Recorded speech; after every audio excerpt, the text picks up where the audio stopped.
Okay, that should work now, ladies. Because that's what we do. Good, good, good. Good, good. So Good. good to see you guys. How's it going? Hope you're having a good day. Yeah, I'm ill. I don't know about you, Stuart, but I caught a family illness over the weekend. So lots of fatigue, and I'm through the snot though. Now I'm in just the fatigue and blah. But I will kick through it, and I'll be here for you guys because we know you guys want us. More ways than one.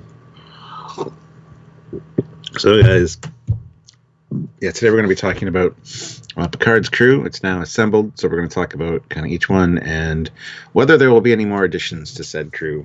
Which, I mean, it's possible, but yeah. So, and as always, I mean, you know, super chats are great. We already got 3 super chats to start off, so we'll read those like right away as soon as Samuel's done testing the audio.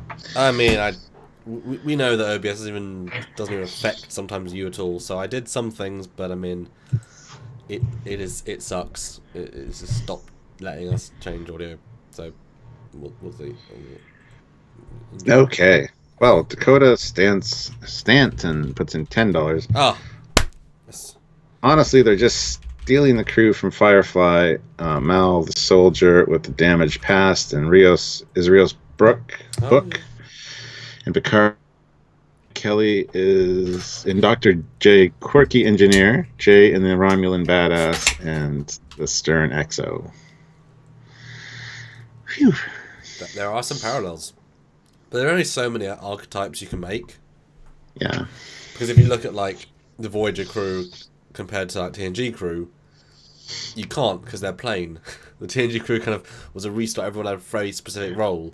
Voyager was less so. But also a lot of them are just sort of repeats in his, you know, And thank you, Mark. Mark says, great to see you, Captain, and also you, Commander. And he's using our little emojis. Yes. So. Excellent. I will share this while you talk to all of people. That's not sure. That's right around. Dakota Stanton puts in $5. And Wash, with all the holograms, and Raffi and Picard have served together like Mal and Zoe. I mean, sure, yeah. Like Samuel said, I mean, there's only so many archetypes and that you can use, so a lot of it's going to seem familiar. Susan Graham says, "Hello, boys. Can't wait to see more Star Trek Picard. Neither can we. It's almost here, Thursday, so." And Fiddleheads puts in $2. Picardians of the Galaxy. Really? It's pretty good, but really. I'm just upset that I didn't think of it first. Yeah, still no join button on iOS devices. That's unfortunate, Joshua. If you have a chance to get to a computer, just check it out there. It'll be right beside the subscribe button. So,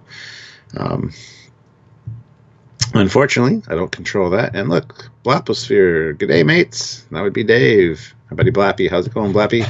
Nice to see you.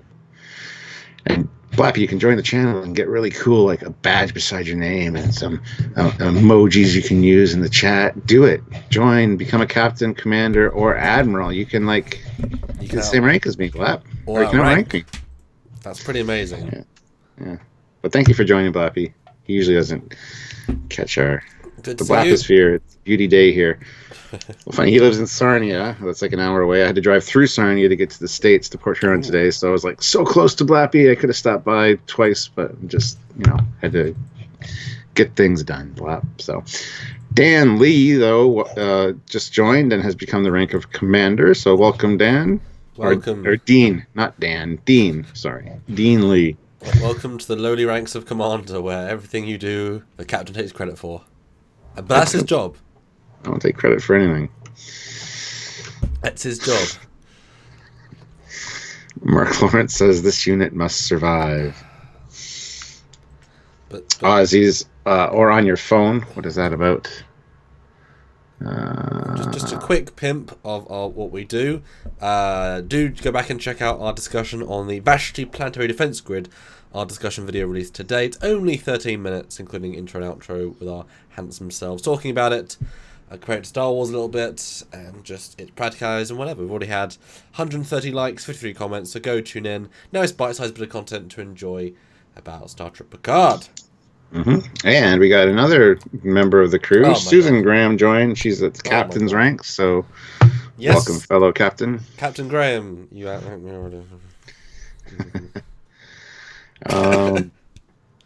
Mark Lawrence responds to Josh. Okay, thanks.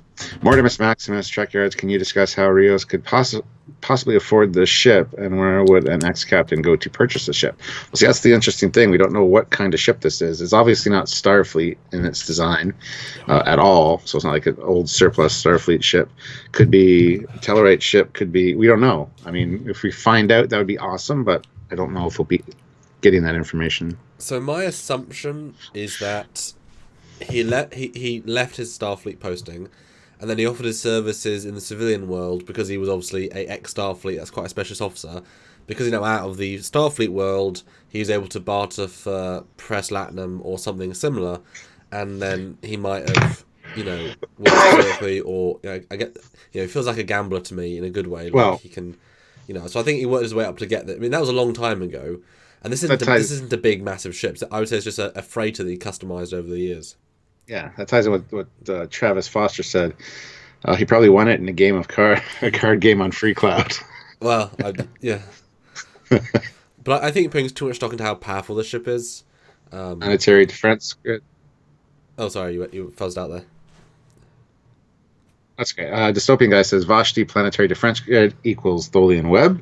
I don't know. It seems more like Borg tech almost, just based on the green color. Although I hadn't considered that. I thought actually, that could be based on Tholian tech. I mean, it's certainly closer to, if you like the colour, but that's it. But I think he just worked for credits and then managed to get it. It's not a very big or powerful. I mean, it's a very small ship. It's 2 floors. It's 2 decks, and you can see the first deck from second deck because that's it. And other things he could install, like a better transporter, whatever. I don't think it's that unrealistic. I don't think this is the fastest ship. It's just the one he happened to be able to have and get. And Michael Parker puts in $10. How cool would it be if Quark set up a bar on Free Cloud, complete with holo suites and plenty of Dabo girls? Lastly, what are the odds that we would find out that Rios is an EMH? Well, he's not an EMH. He's probably an ECH or something. I mean, this has been talked about a little bit, and I've actually thought about it.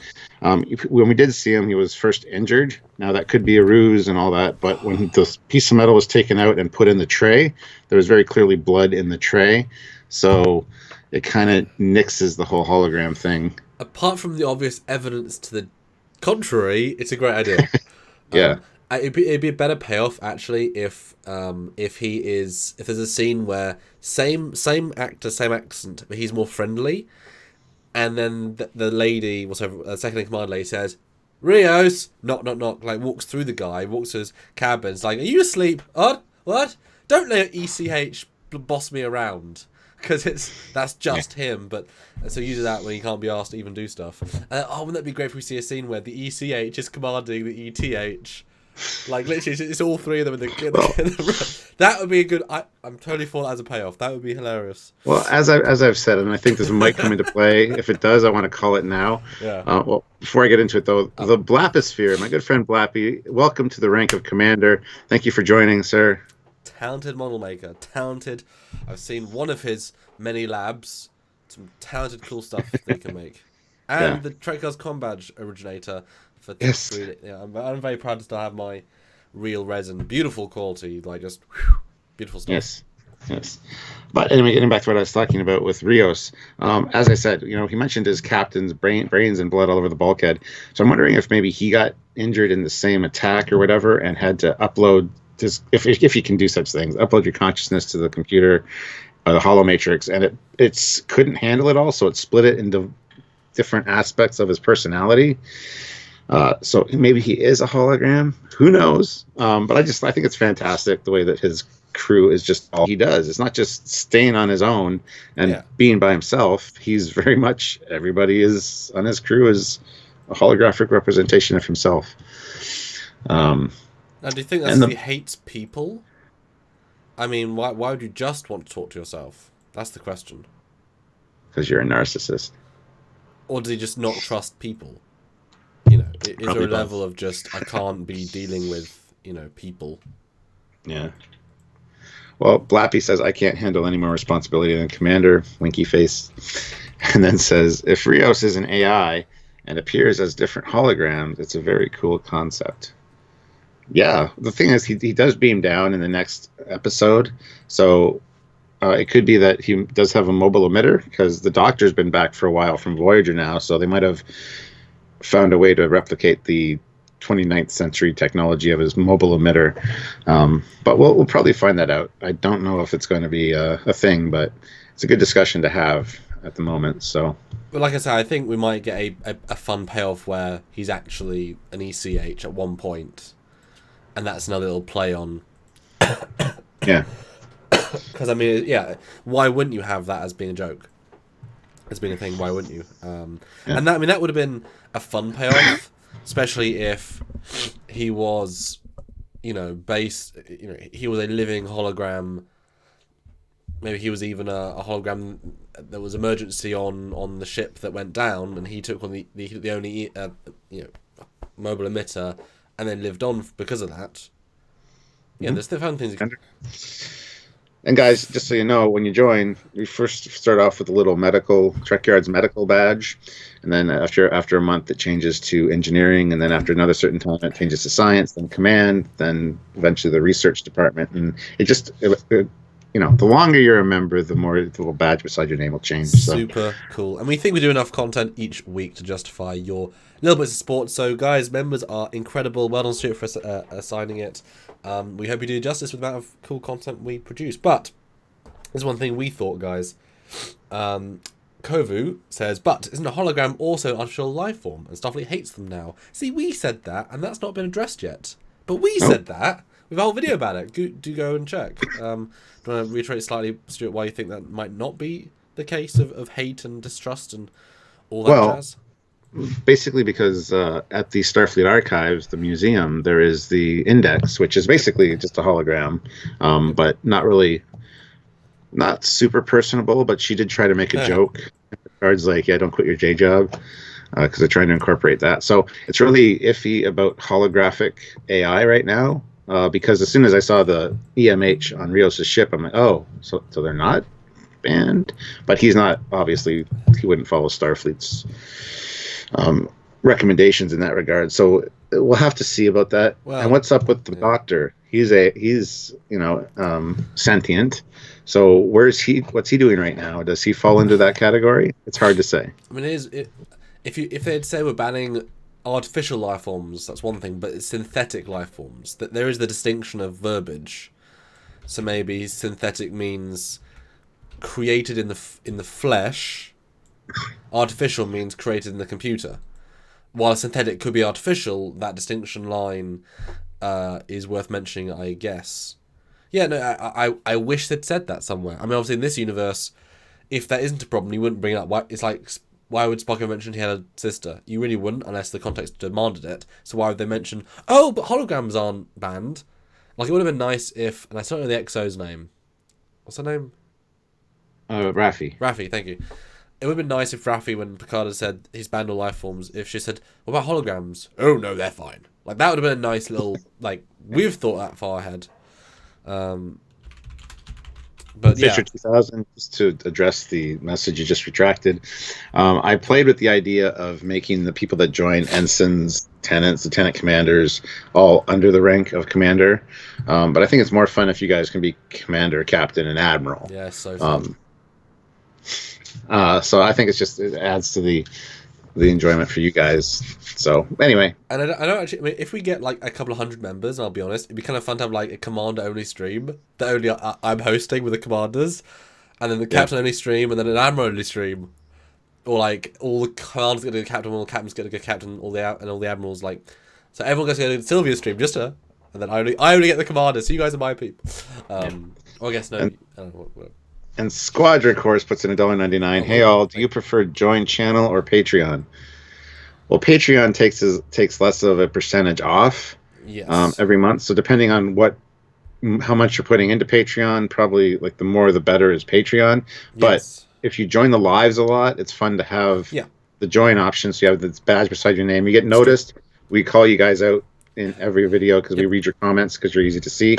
Plus, you get the emojis and stuff to add to the excitement. So it's kind of up to you, but. So if you want to be a passive contributor, Patreon. If you want to be an active contributor, then like join the captain rank and join our lives and be chatting. Because like Stuart says, he's saying now we know who you are.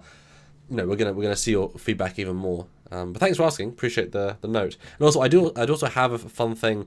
A VFX breakdown was released today of Picard, and I have a non-textured model of the shot of the back of the Lysanza. So I'll throw that up after a discussion, so we can. La Serena. Thank you. I don't know what it is. So we can have a little look of some of the details that are not visible in the show because they hide them with everything else. And there's a lot more than you can see. So we'll look at that in a little bit. So there is some ship content here too. Yay. Very good. Yeah. But yeah, I mean, it would be cool if there was more to Rios than he's just, I can see that being a twist near the end where the actual Rios is down on the planet hurt or something, and his matrix resets or something and he's fine, or Rios comes in with the ship and it's the emergency command hologram that's exactly like him. Yeah. There's ways they could play that, and it'll be interesting to see. But it could definitely be one of those twist reveals, Although that would be very similar to Renegades, where one of the characters is a reveal that they're actually a hologram.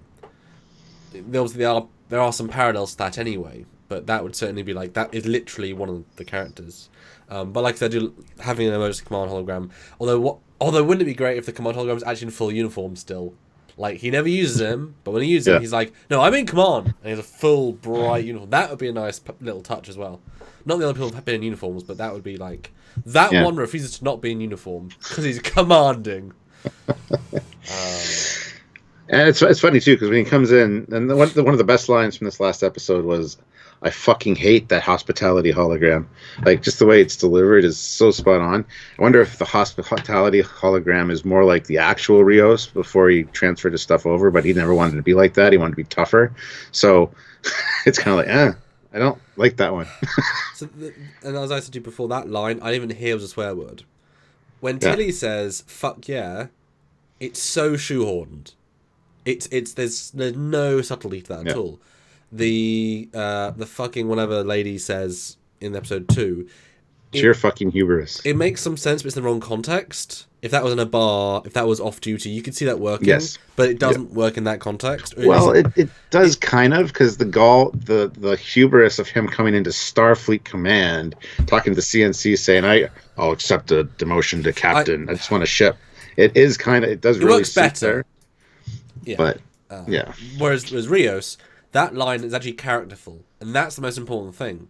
Because you're right. Why does he hate this one the most? That's such a random thing to say when they all look like him, and he seems to be pleasantly nice. So you nail on the head. I was thinking the same thing. That this guy's too nice. He's like, I haven't been that nice in 30 damn years. Not since I was married and before my wife died, when I had friends and wasn't afraid to. Before my captain died. Yeah, all that shit. And it's just like, and this word just comes out because he represents everything that he was. And that's current. You actually learn something from that dialogue and that power. So that was an appropriate use, which also is sort of subtle. At least it was to me. Absolutely, yeah. Yeah. Let's see. Artemis Maximus says, does the mention, I think, by Rios that the emergency hospitality hologram is part of the basic package provide any clues? Maybe. But it was actually the hospitality program that said that. So. Yeah. Although that could mean literally anything, because it wouldn't have his face, first of all. It'd just be a holographic matrix. And you assume the EMH would be part of that as well. So my assumption is all the holograms are. Like, I doubt he bought more you know what I mean? It's just holograms. And he put his face on them, because best company is himself. Yeah. How many people will we, how many likes do we have, Stu? Only 71? Well, we have 166 people watching. Come on, guys. Goodness. We can hit 120 easily with 166 of you here. Fucking hubris of you for not liking. Wow. But wasn't that appropriate, Stuart? Yes. I fucking hate that dislike button. There you go. Please click that like button for our This is content. the most foul And, Trekyards live ever so far. Wow. well, no, apart from the short, the Children of Mars, that was true negativity. True negativity, but that's okay. All right. These cheeky feckers. Yeah. But yeah, so we've assembled the crew now. We are 4 episodes in. They've now got the crew. I would talk about the potential next crew member at the end, because she was at the end. But this is the hero cast. This is the Worf and Data and Riker. This is the, although in DS9 it was more heroes rather than like the bridge crew, because there wasn't a bridge crew so much as like Odo. He doesn't work. He does work for Cisco, but really he works for the government, who's through Kira. You know what I mean? He's kind of doing his own thing, and Quark certainly doesn't work for anybody. So that was wholly different. And this is a crew. This is a ragtag set of people put together. I mean, do you even think that, for example, if Rios ordered, and again I forgot her name, Rizzo? No. Raffi. Oh, I got the R. Rizzo is the spy, Lieutenant Rizzo. It's the spy? He was the Starfleet spy. Oh, yeah, the Romulan lady. Okay. God. Yeah. Hey, home before I'm bad with names. But do you think if the captain chap ordered the Raffi lady, would she actually follow him? Is the captaincy meaningful in this situation? Or do you think not? I don't know. That's a very good question, because she does question him about, he said, of course, he just followed like a good little Starfleet officer. Yep. But they do have a relationship as far as, it's hard to say, actually. That's a good question. I really don't know. Yeah. So there's even a command structure. Because I think his captaincy doesn't mean as much as it should do. Because I think Raffi is... she's there for a purpose, and the purpose is not this. It's not him, But also, they were both second in command. Neither ever had a captaincy, but Raffi did have a more important job if you think about working for an admiral. Yeah, she served right under an admiral instead of a captain. And a famous one. So she's used to a higher sense of purpose. He was... We don't know anything about the ship yet, but just a second in command. So I'm assuming if she puts her foot down, she can probably control him into something. And also, she seems to have that sort of personality anyway. So I think the command structure is kind of like... Yeah. My gut, anyway. James McGill throws in $5. Thank you. What other characters from past Star Trek shows you think would be great for joining Picard's crew? Also, why the ship's hologram has multiple personalities seems odd. Well, I'm sure we'll get an explanation for that. It could be that the incident with his former crew and ship just drove him into isolation. He didn't want to get close to anybody else, because if they die, then he has to go through that again. So that would make sense to model everything after yourself. So I'd kind of buy that. He's basically not an isolationist, but a introvert. Yeah. Even though his character really doesn't speak to that with the way he acts. But, an unwilling introvert. I mean, he wants to be able to rely on. And also, I don't think when he's dealing with these, I mean, all the holograms are emergency. You know what I mean? They're not there all the time. It's not like he has an active crew. They are when he needs something, and I think he thinks, it's easier if they're just the only person I trust is myself anyway. Exactly. It's like when things around here, like chores and stuff for the kids, I'm like, do I want the kids to do it and mess it up and eventually learn how to do it, or should I just do it right the first time so I don't have to get frustrated? It's kind of one of those situations, and it's annoying to be like that, because you never let anybody else do anything for you, and they never learn it or figure it out on their own. Yeah. It just kind of sucks, but this is my personality. That's how I am. Yeah. I know I'll do it right, even though I don't want to do it necessarily. So no, it's true. And while the characters joining Picard's crew, I mean, that's tricky since most of them are quite old at this point, or older.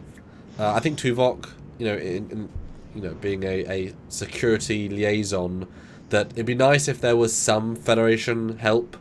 That another admiral. It would be nice if at some point at some point in the story, and we see a Federation starship warp next to them, and it's like Captain Kim, or Captain Torres, or Captain Paris, or Captain Tuvok, and they're saying Admiral Paris, I'm sure he's still alive, says, I mean, this is off the books. We're here to help, and they send over someone who can get them.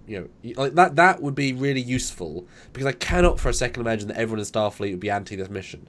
I wish that Picard had gone to more than the head of CNC. Like, he knows admirals, he knows Janeway. People would give him help even if it was off record. A lot of people would still look up to Picard for everything he did. He saved Earth multiple times. There would still be a lot of respect there for that guy. Yeah. So not everyone would be so like Admiral Clancy. Yeah. So yeah, his Romulan manservant, whatever, did mention Worf, Riker, LaForge, and he's like, no, of course they would help me out. I don't want to pull them into this, So let me pull in a kid that I knew that doesn't quite link, does it? But I do. Well, he didn't go after the kid. He didn't go specifically for the kid. But he did get him in the end, and he's willing to put the kid in danger. Yes, well. And he lets Dr. Jurati, who has no tactical training of any kind, because she doesn't matter. That's a problem when you write stuff that's clearly a reshoot. It's like, yeah, but did you read the rest of your script first? But now I've said that, I didn't consider that. Why hasn't he asked for other admirals to help? Why can't he kind of... Because only one Federation starship, just as a backup, would be massively helpful. Well, he went to the top. He went to the CNC, the Commander-in-Chief, or whatever. And I think...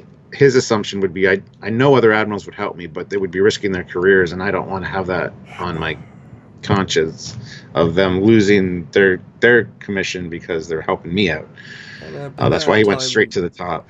The amount of times he can get away with stuff, just Captain Echeb or Captain Naomi Wildman. There's so many lower captains, there's random science ships, that would help. All needs a warp capable ship. Just get an Oberth refit, there's some things where you'd want to use the grander universe, but they're just not going to. Yeah. Well, Dean Lee puts in €10, so thank you very much. Thank you. Season 2, Episode 10. Picard dies on La Serena's bridge, saving Starfleet from itself. Rios and Raffi are brought back into the fold and given a ship to Picard, a 20th episode pilot. Rios shaved and uniformed by season 3. See, we've mentioned that before because the show is called Picard. He could pass away as the character and then have a ship named after him to carry on the name, because that would make more sense. Because when we first heard the name, Samuel brought this up. It seems weird naming it after a specific character. But a terrible name. We didn't think it was real at first. Yeah. Because of that, but there's ways you could work it. Nobody wants to see his character get killed. Unfortunately, I don't think they'll do that. But Star Trek Discovery, right? It's named because of the ship, because they don't do any discovering.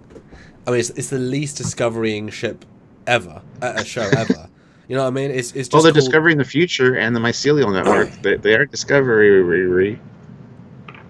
It was a nice nod before we knew what the show was going to be about. It was like, oh, that sounds like an awesome show. Star Trek Discovery, it's perfect name, But wasn't reflecting anything at all. Yeah, they should have called it Star Trek War with the Klingons. I mean, seriously, like season 1 is the anti-Discovery. Maybe it was symbolic. It's like everything you don't want in Trek, we're doing in a Trek name. Yeah. Weird. Well, funny thing is, there's a Star Trek porn parody called "This Is Not Star Trek," which is more Star Trek than Discovery. Fair enough. Not that I've seen it, because I don't watch that kind of. Is it on the other screen right now, Stuart? Is that just on? Is that what you're thinking about? It's just the second one to right now.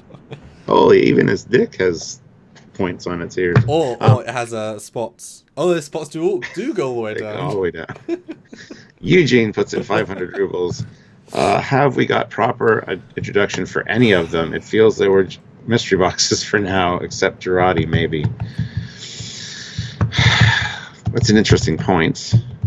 Mystery box. It's important. Mystery box TV show. Okay, if you were to then... Okay, so we know the 6 people, including Picard and Seven, as potentials. Who has had the least to... or most to least setup? Out of the crew here? Out of the crew here. Raffi. Okay, the most setup. Well, no, she has the least. Okay. Unless you count the Countdown comics. We're not going to because I don't count. I know. So I would say Raffi for sure, Okay, and the then least. it would be Rios. Yep. Body, and then it would be Elnor. Like he had the most, I think. So the newest to be one, fair. with the least screen time ish, has the most setup. Yep. I was hoping. Would you not agree? No, I was hoping you were going to say that. I assumed you weren't, but I was like, I was thinking kind of the same thing. Yeah, no, I because he got a full episode basically of his own setup. Exactly. No, I'm glad you said that. I absolutely agree. Because Rios, I think, is a unique case because he is setting himself up with winning moments, not of him, but of the holograms, but of the vibe of the character. You know, that they're all the same thing. So he's winning with little moments. The Doctor did have a good setup, but it's so functional to one part of the story that actually feels superfluous the rest of the time. So it's a setup, but it's kind of like, yes, but more of her story is going to get revealed because we've seen a scene where she's getting mind melded by Commodore O. So yeah. Whereas the Legless chap, he got a full episode, and Raffi they dropped the ball there somewhere. They set up one way, they dropped it, and did something else. Well, they're banking on the comics because she's in it quite a bit, that's the problem. So they're like, oh, we have her backstory covered. I mean, they just have to read the comics. They don't need to. But that's the JJ syndrome. So I'll give all the backstory in the comics, which people don't necessarily read and become non-canon, and it's like, but yeah. I got the first 2 issues of the comic. I haven't got the 3rd one yet because the second one just was boring. Yes. Yeah. So I was told the 3rd one's good. I might get it eventually, but at the price they're like $7 to get it on like for the iPad, and it's like, do I really want to spend $7 on something I didn't really enjoy? Yeah. Probably should, considering it's what we do, but Yeah. No, yeah, and you would think Raffi would be the most set up, and then they're using flashbacks weird as well. Oh, I was going to say she might be. We might learn a lot more about her with flashbacks, as you were about to say. I think. Well, because yeah. Every episode's beginning with a flashback. The next one's probably going to flashback to the first meeting of Seven and Picard. Cross fingers. Or cross bloody something. Fingers. Seven. So yeah. But I think we'll get more of the Raffi backstory. Hopefully. The problem is the way these in flashbacks are as a one-shot exposition payoff method. It's not like the Arrow flashbacks where they are consistent, telling a secondary story which develops and builds. No, I want to see more Raffi and Picard flashback storylines with the Verity. I could see every episode then flashing back to like the Mars thing being a sub-story inside the main story as we see Picard's world collapse step by step, and by the end of the season you get to the point where he resigns. That could have been amazing. So every episode you are getting Picard in uniform, you are getting young Picard, you are getting Starship. Like now I've said that, how amazing would that have been? I know you don't like flashbacks in general, but if you'd seen him start as an officer, like for episode 1, both start as fully retired and fully officer, and then they kind of like both go in different directions. Well, I disagree with you. I love flashbacks when they're done properly, and I think that Picard's handled them all very well. I've enjoyed them all. Arrow, for some reason, just pissed me off every time it did the flashback to the island, because I was like, I don't care about the island. It's a shame. I don't give a fuck. Really important. I want to see the modern shit with you becoming Arrow. So it was just, it jaded me right away, and every time I went back there, I was like... But that's the joke. He already was the Arrow. The island made him the Arrow. The island is the important story. The Arrow modern story is the less important story in some respects, because he's already the Arrow. That's the point. But I didn't enjoy anything on the island because it was so bland and blah. And season 2 has better flashbacks anyway, because they're like really like meaty. What do you think of my idea about having like a season-wide Verity? You know, end with him losing his commission, starting with him being an admiral and such. Yeah, I think that would be fantastic. Expensive, but I mean, they're not going to do it. Well, they've already blown that chance. But can you imagine, like, if they're 48 minutes, give them 5 minutes per episode, then you make them 55. Yeah. And you get the sub story. That could have been really amazing. Yeah. Blap says, wait, there are comics? Yes. Just like lead up to the 2009 JJ film, there is a series of comics called Countdown, which is what the 2009 ones were also called. But it's Countdown Picard, and there's 3 issues. So, yes. Yeah.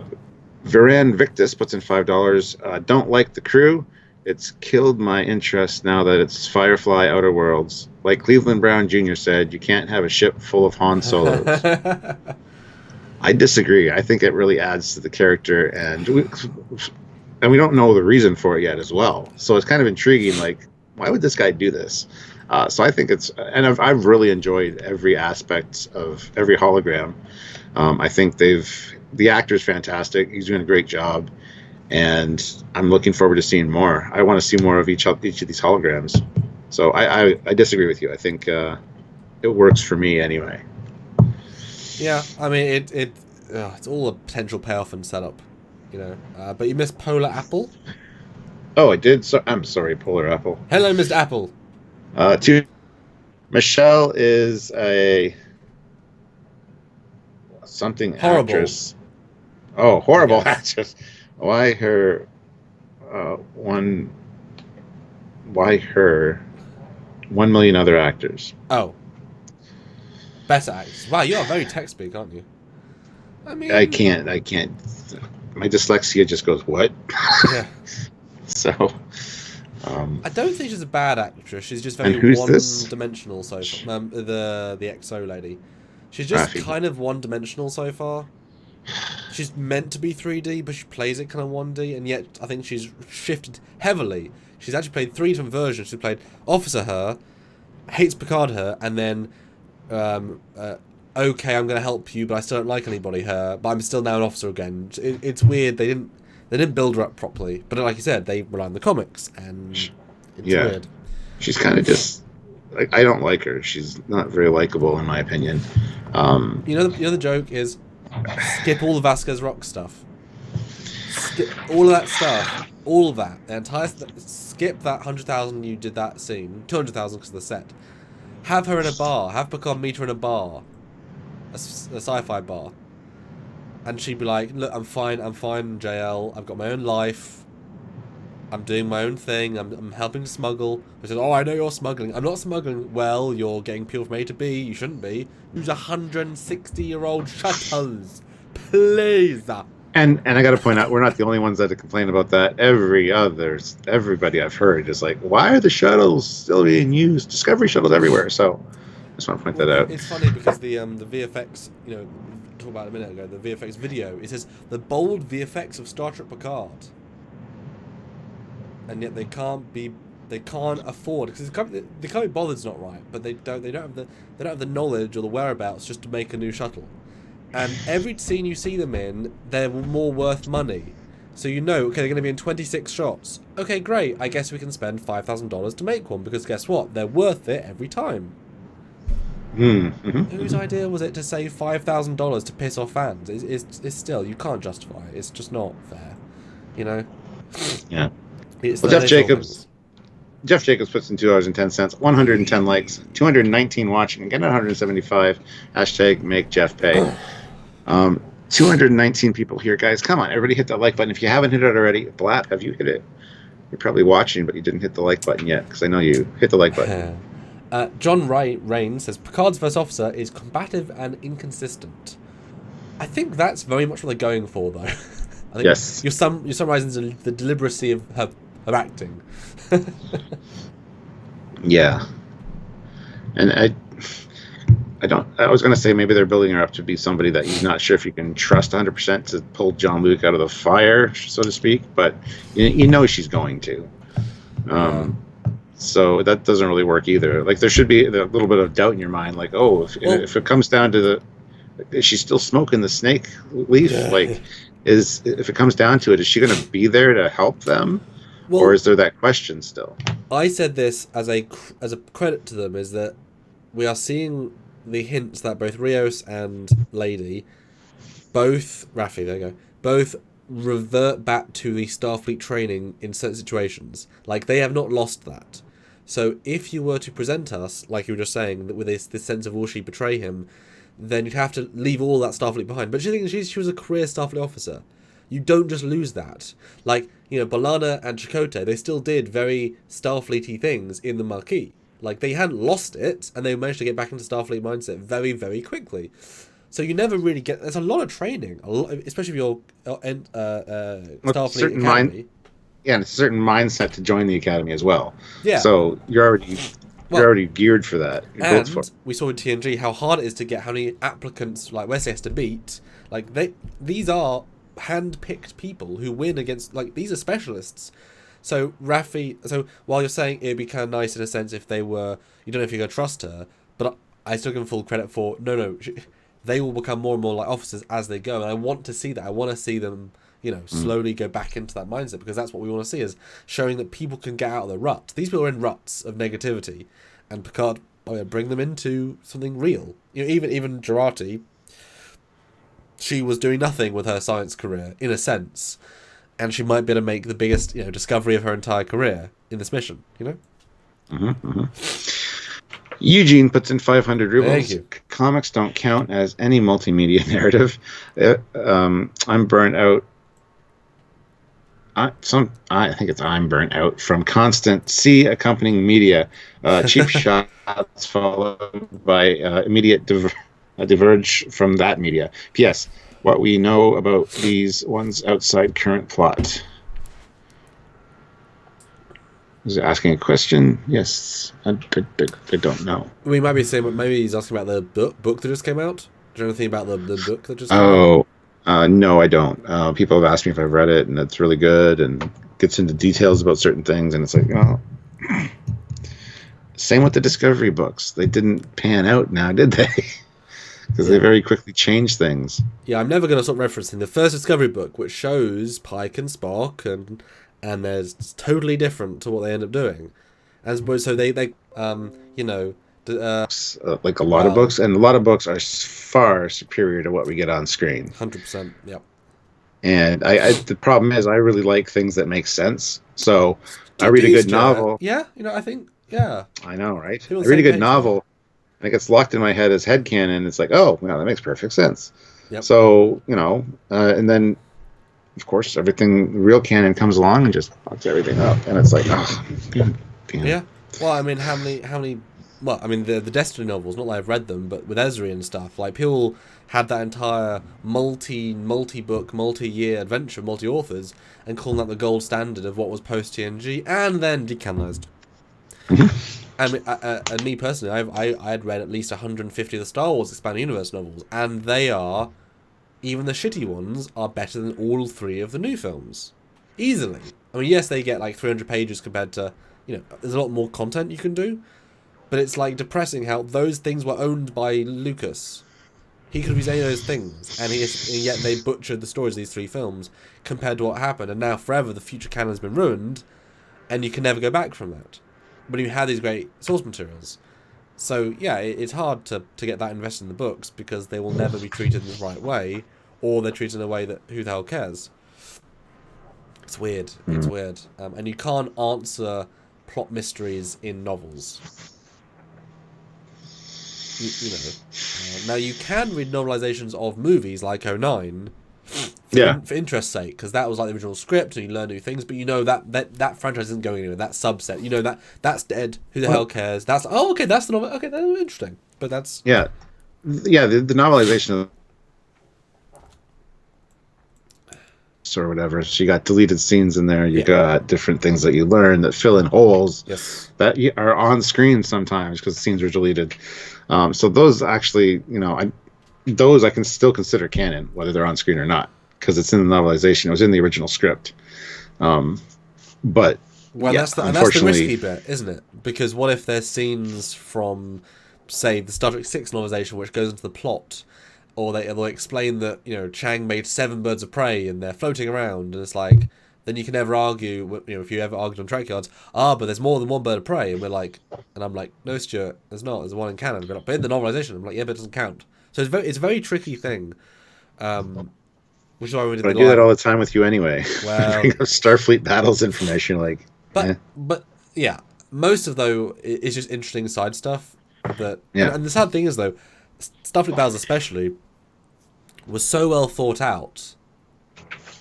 You know, I mean, these guys could have spent 2 years just designing these systems and these ship specifications, and then you look at Picard and it's like, so what does this ship, what does the Lysands do? And you realize, no, the designers never didn't really flesh it out. They didn't really think what stuff does. La Serena. There you go. I think Siren. Like Look, mermaid, no one has said it yet. Mermaid.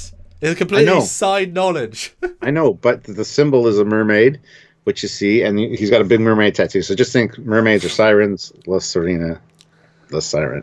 And I wouldn't be surprised if that's the story of his lost ship, that aliens or a suspicious anomaly force his crew to get killed because of reasons and reasons. Because wouldn't that be kind of sad if... Or he himself got, because he was the XO, he got lured in by some alien that eventually resulted in the destruction of his ship and the death of his captain. Well, let me throw a curveball. What if he shot his own captain in the head? That's why he saw the blood, but because he was under the influence of the siren effect. Like, it wasn't deliberate. It was like, and he's like, but it wasn't me, so he can never trust anyone else again because he knew that. Because I mean, that would be a powerful, powerful, powerful moment. Yeah, or we still don't know the story of why Starfleet erased all records of this ship.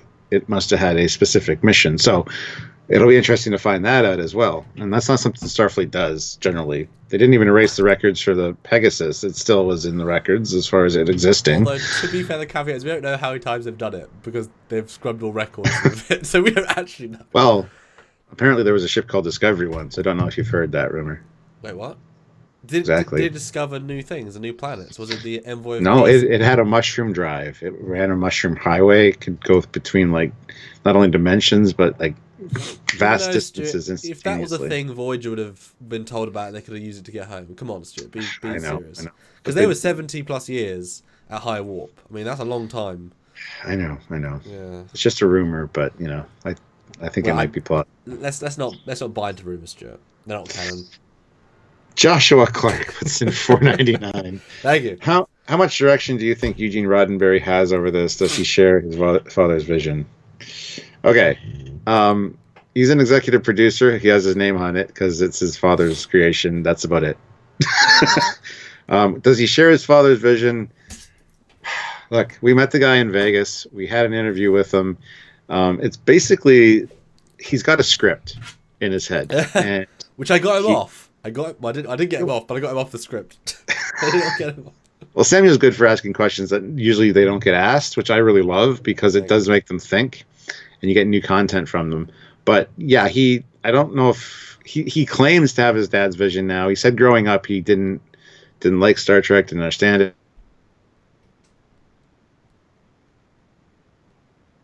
Now it's plain, to see that it's his cash cow, unfortunately. So he does say that, oh yeah, I get it now. I finally get it.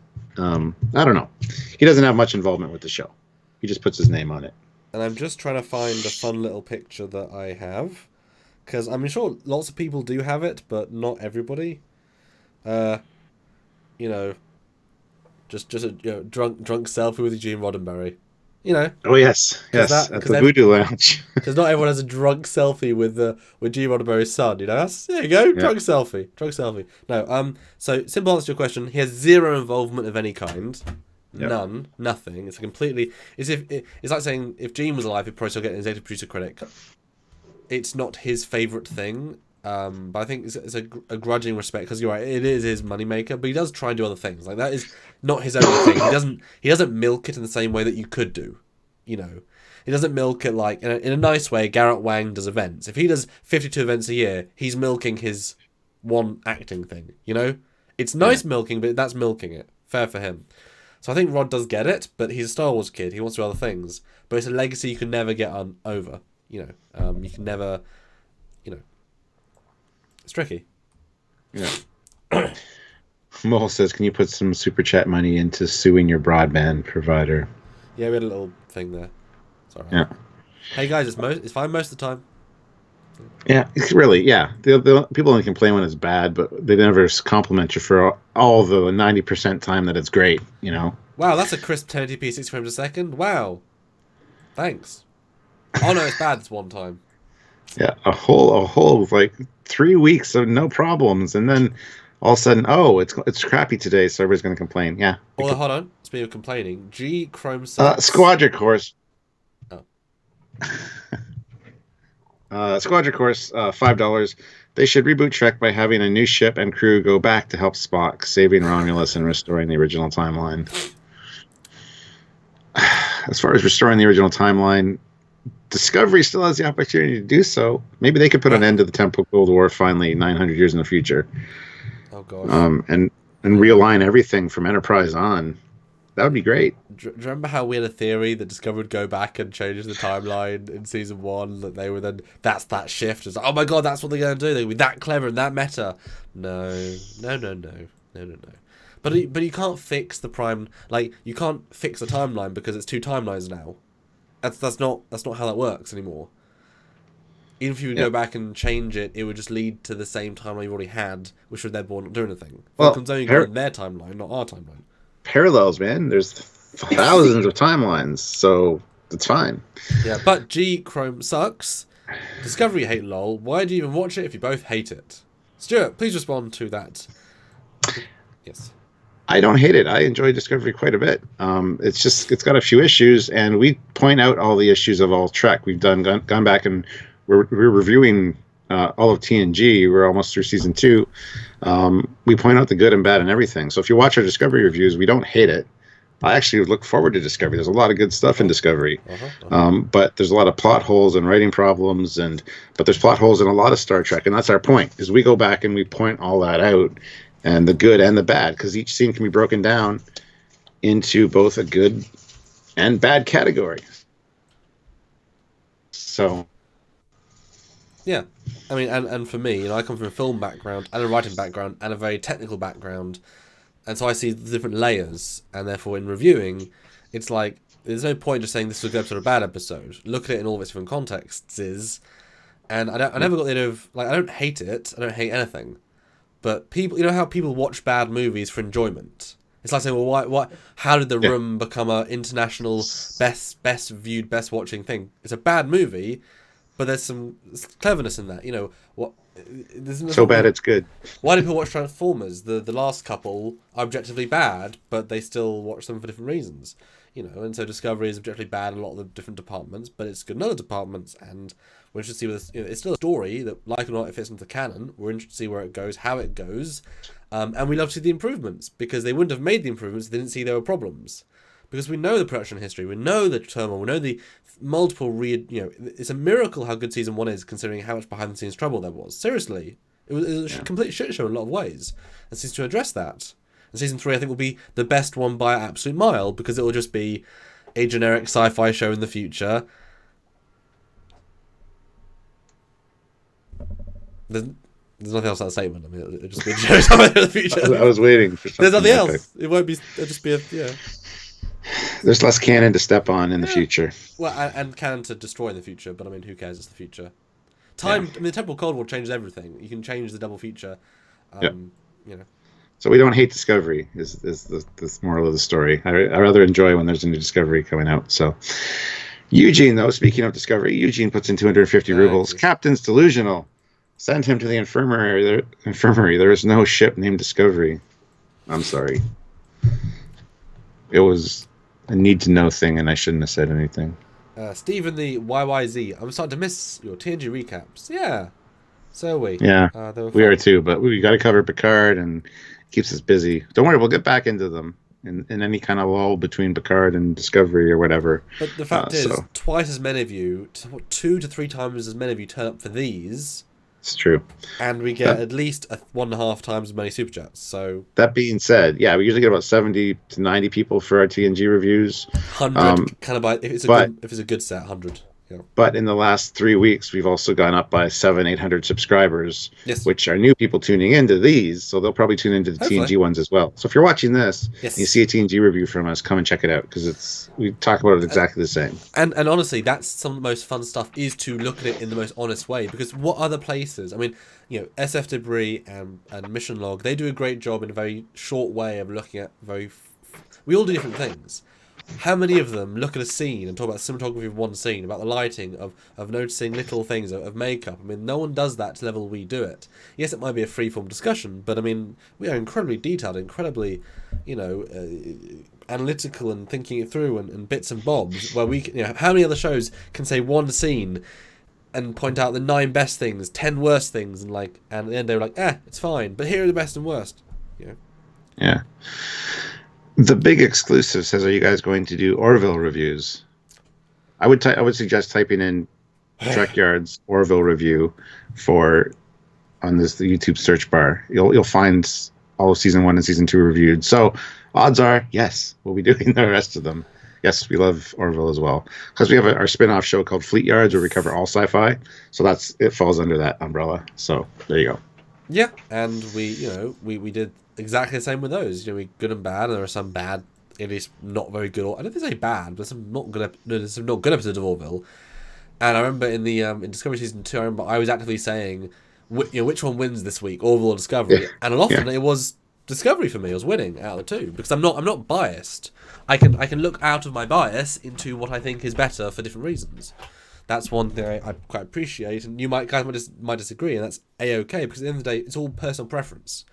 I can take a script, a scene, and say where the script's poor, like where it doesn't make. I can do plot holes which are non-objective, or bad cameras and you had an editing fault you saw, that's non-objectively bad. Like when the Picard sign is one side, the other. That's not I think it's bad. That is actually a bad. Like there is no objective there. That's subject, or there's no objective. But it's all there's people in our lives, especially the last one, who are especially the one before that, who was saying 50% love it, 50% hated the episode 3, and that's interesting because we all look for different things. But at least we're honest and explain why. We want to talk about the crew because that's what we're here for. Yeah. Sure. So we've talked about Raffi a bit. We've talked about Rios. Well, let's go in order, because I have my pictures in order, because it's sort of the evolution. So first picture of this new crew is Jean-Luc Picard himself. Oh, yeah. What do you think of how he is? Because we've now seen 4 episodes of him, how Patrick is acting him in his new format. Remember early on when I said, hey, he's like an older Picard. And you're like, oh, but I just interviewed him. He's like Patrick Stewart. And I'm like, oh, I disagree. I now agree with you. The more I see him, it's just like a tired old man. He doesn't project. He doesn't try to, he's still got that feeble voice, unfortunately. I mean, it's sad to say, and people are going to, well, he's old. Get over yourselves. But we're here to talk about it, so why would we not mention it? Exactly. Not a bad way. So he doesn't say Picard to me anymore, unfortunately. He just says Patrick Stewart. Old man Patrick Stewart, which is fine. He is old. That's fine. But the fact that his character is so beat down, and it's funny, Anti-Trekker made an interesting point, because Anti-Trekker said, Picard's kind of lived his life being kind of an asshole. He's kind of always had that snarky, I'm superior kind of vibe to him. And a lot of his decisions are coming back to bite him in the ass. And really kind of show him that... Well, like not having a family. Yeah, that he's made mistakes with the way he's treated people, the fact he's given up on the Romulans. So it kind of is humbling. He gave up. Yeah, it's humbling for him to realize that, he wasn't perfect.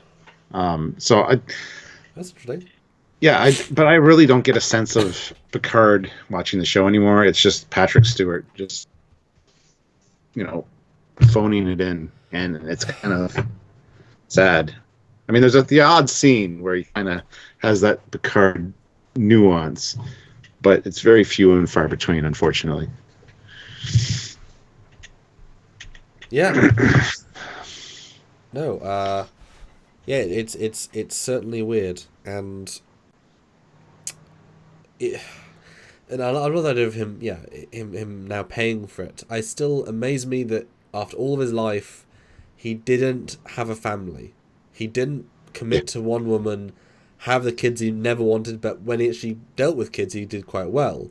Like the fact that he lives alone in terms of emotionally alone on this vineyard, that's the hardest thing to swallow, that he didn't, he didn't learn those lessons that Generations was part of that. And for, like all these times, I mean, even, come on, I mean, obviously you can't, it'd be hard to do, but he kind of fell for the lady in Insurrection on a planet Be Young Forever. I guess he never went to the Insurrection planet and had a second date, otherwise he wouldn't look like this. Even though he said he had lots of shore leave, like over a year's worth of shore or leave time coming. Why wouldn't you go straight to that planet, get young, have lots of young Picard sex, and then, you know what I mean? Like, you know what I mean? There's a huge disconnect with this man and what he could have been. Same with Luke Skywalker. How we all knew and wanted him to be a Jedi Master with a Jedi Temple, to be active and whatever. Instead, he becomes a hermit who's a coward. And it's like, that's the worst possible version of him. Picard is not the worst possible. I mean, in All Good Things, he was certainly also alone on his vineyard, but he had an ex-wife. He did try. He did have that life. He tried and it failed. And trying and failing is better than giving up and never again.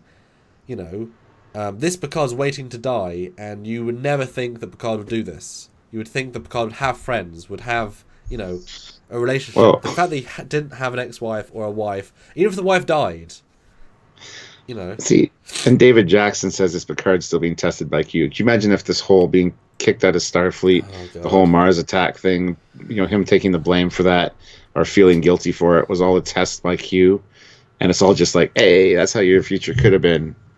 It's like the Dallas syndrome. Like, it was all a dream. Woo. Yeah. And John Raines says Picard gets yelled at constantly by women characters in the series. Why? The thing is, why you give them a gender? They're just characters. So what? I mean, he might get yelled at by men as well. Who cares? They're women. Why is that a big deal? Yeah. Okay. So they're just people. But yeah, so I think it's definitely sad. Now, yes, he could be non-family orientated, but it just makes the characters now, his journey, seem sad. You know, like as soon as he leaves Starfleet, we're like, right now I can get on the dating scene as my 65-year-old self. Space Tinder, Vash. Wow, hello. That's a coincidence. Yes. Let's rise it together sometime. Beam right, beam left. Yeah. If you double swipe, you move right into the house. The date begins. It's that perfect. It's transporter Tinder. It is that efficient. Yeah. Only in your local town though, because the transporter range. Yeah. It's just at least Riker and Troy get to have a kid and get to have a nice life. You know. At least there are some positives.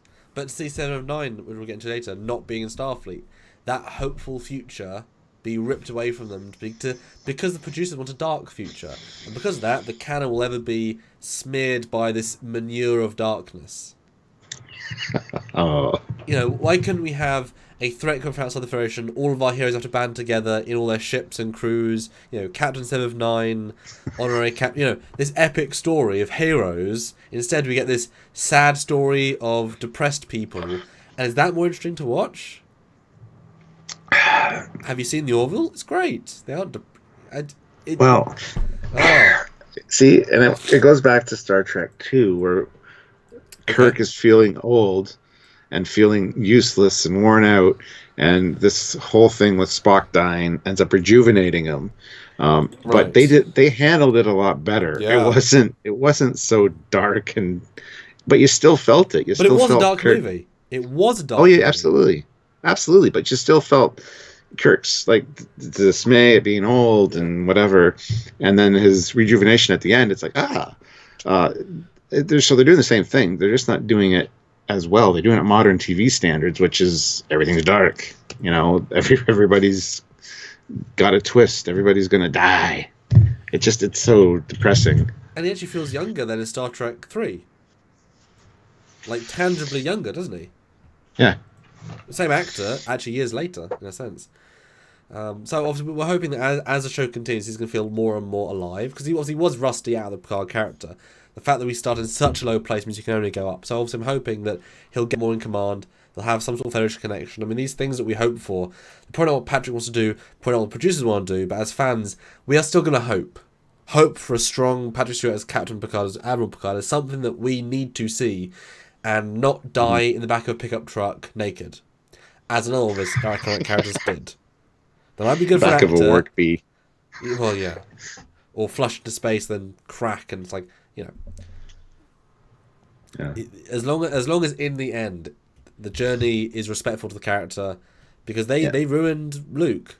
It's sad they ruined Luke, and they hurt Leia, and they hurt her Han. I mean, they you can do this, and forever, you can no longer watch Empire Strikes Back and Return of the Jedi and think, oh, these two will be together forever. Oh no, they fail miserably as being a couple. They have a kid that turns up killing everyone. Like that relationship now looks shitty in all other movies.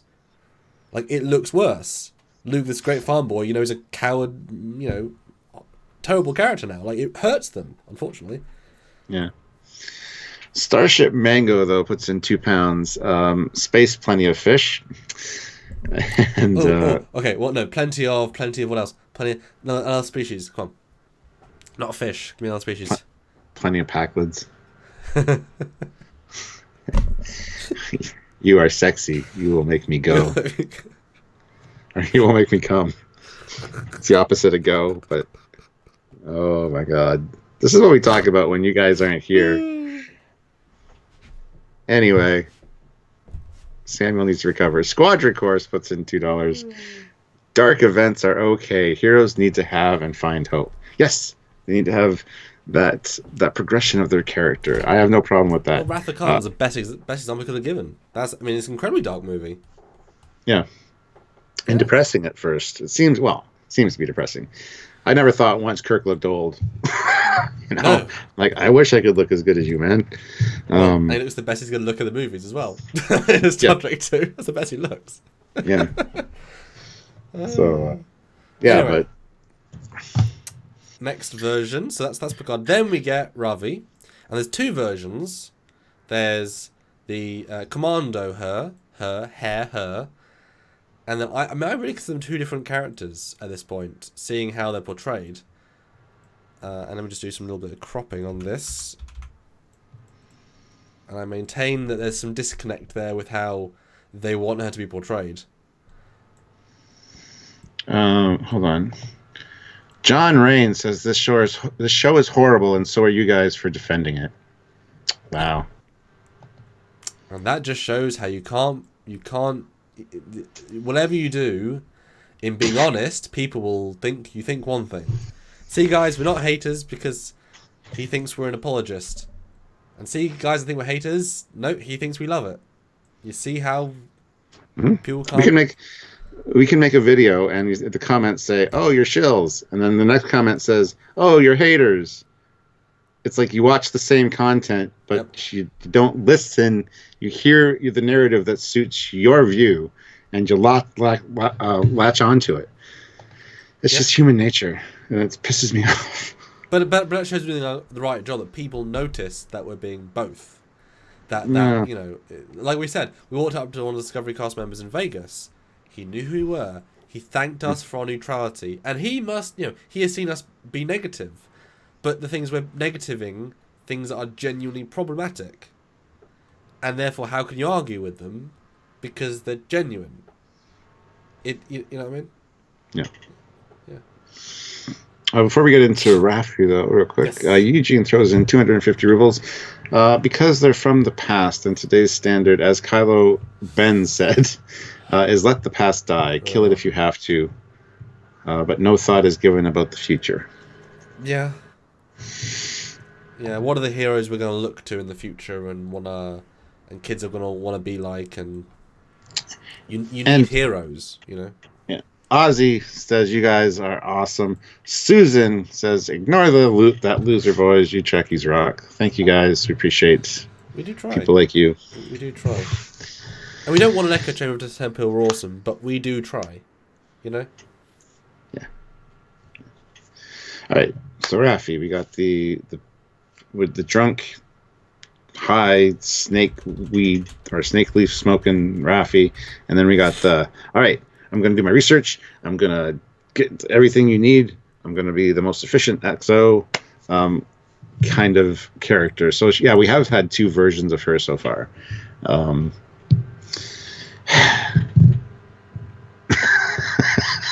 Ozzy says, you're welcome, Captain and Governor, Commander. Yes. Governor. Anyway. So no, I personally I'm not a fan of Raffi yet, and I love how everybody complains that he calls her, or she calls him JL. I don't know.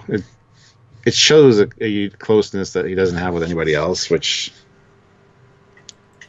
I kind of dislike it myself. But you know what this reminds me of? Introducing a character who suddenly has the closest connection to a character they've ever had before. That they can call him a name that you've never heard, that beats out Riker and all these other people without any backstory. Reminds me of Michael Burnham suddenly, or Spock's unnamed sister. That's the most beloved sister, whatever. Suddenly this connection to a character we've never been given before. It's like, oh look, suddenly, wow, this massive connection.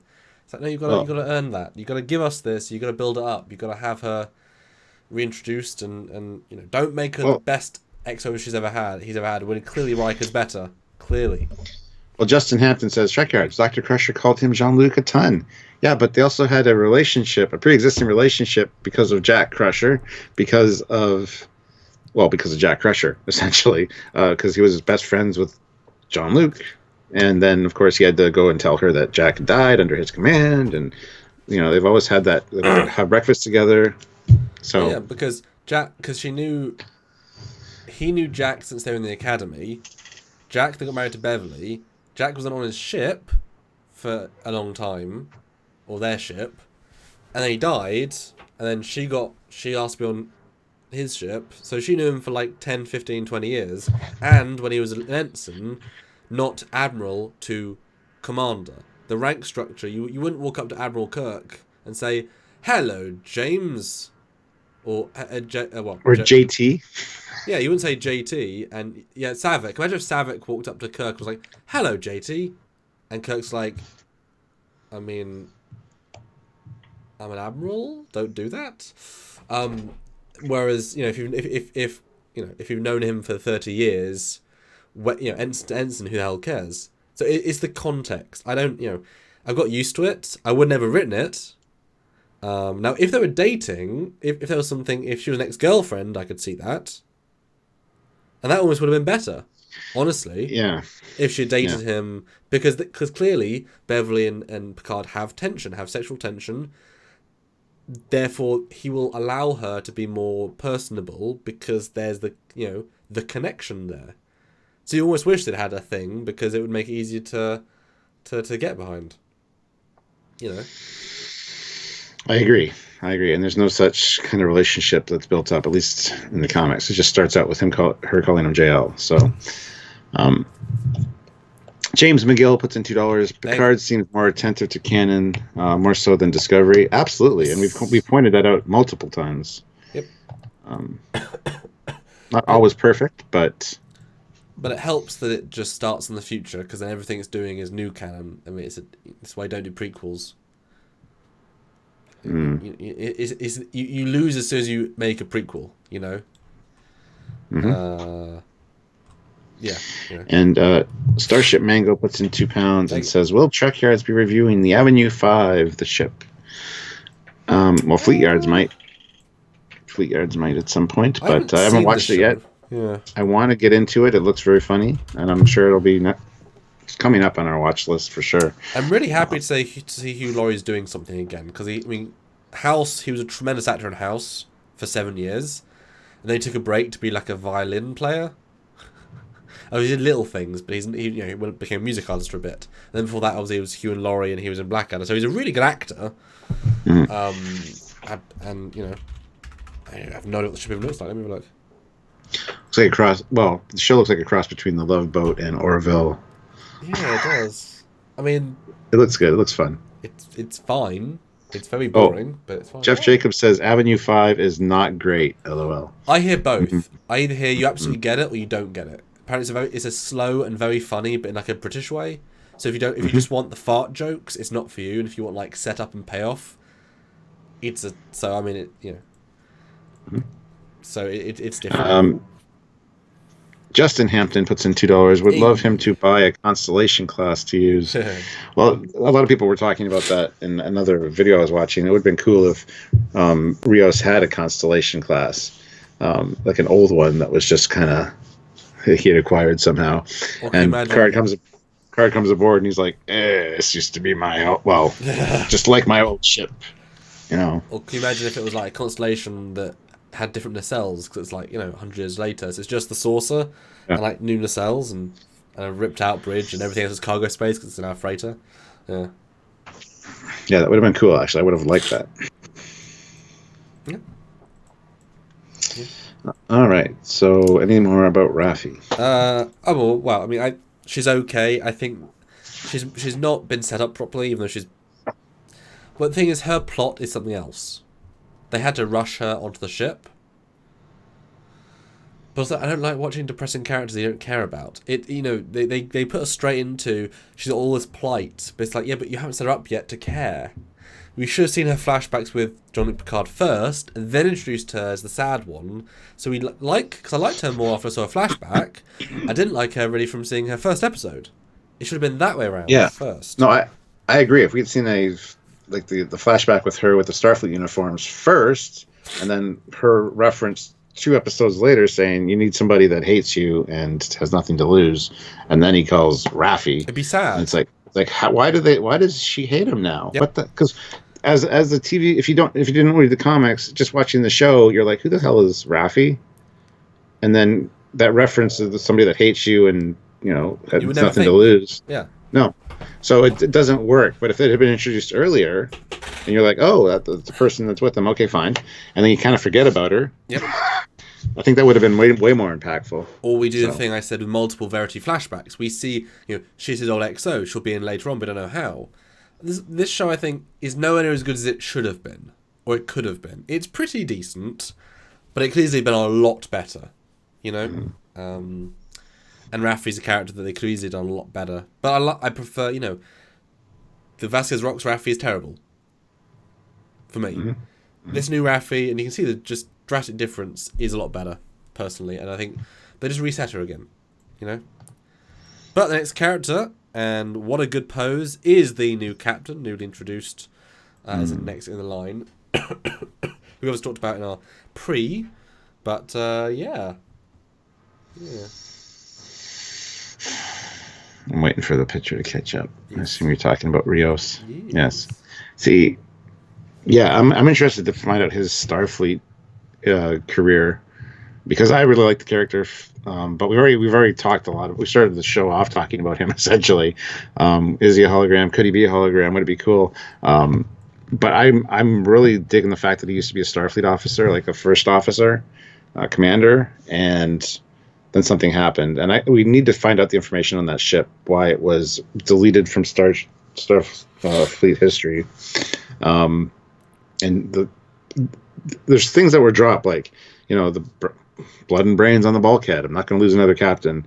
The Klingon opera line was in the last episode was very subtle. All you got for Holonov was his Klingon opera. And he's like, long story. So, did he serve with Worf at one point and get an appreciation for Klingon opera? Did he serve with Ezri because of Jadzia? She had that. I mean, there's a lot of information to fill in on this character, and he's not Han Solo, which I like. He's much more measured, much more. I don't know. There's just something about him I really like, and he's definitely not Han Solo analog. So, and I think that's what we were both afraid he would be. So I'm really enjoying seeing his character growth. Anyway,